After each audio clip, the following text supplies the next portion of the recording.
A push to get rid of Indiana's sales tax on products that women use during their period was unsuccessful in this latest legislative session. One nonprofit who supplies period products to schools and health centers says they plan to be more vocal about the tax while continuing their work.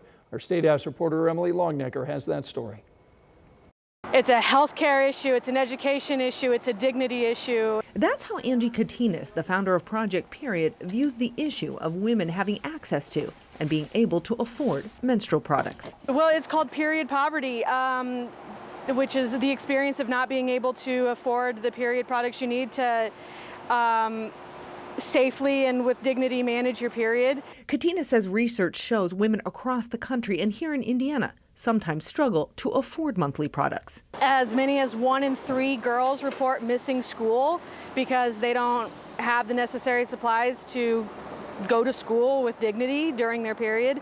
That's part of the reason Katinas helped found Project Period, an organization that collects donations and also buys menstrual products, distributing them to health centers, neighborhood programs, and schools in Indianapolis and Marion County. If students don't have these basic necessities, they're not going to have a good day. Hannah Yaeger-Busch with Teachers Treasure says they get thousands of products a month from Project Period. I can't tell you how many teachers and nurses and social workers have come to me and said, I give these out every day. But what about when school's not in session? Summer is a challenging time for all low-income students because they're separated from food resources and hygiene resources, period care included.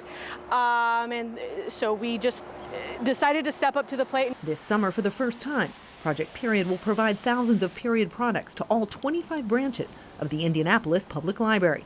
Teens can get them at the front desk. So it's a really discreet and dignified way to handle that if you're in need of a period pack. Katinas also says she hopes Project Period can be more vocal in future attempts to repeal Indiana's sales tax on menstrual products, something more than 20 states and Washington, D.C. have already done. In Indiana, the tax raises about $5 million a year. I understand that at the state level, there's a big impact when they suddenly take away $5 million, but we're not going to be silent when the burden of that is falling on women. In Indianapolis, Emily Longnecker, 13 News.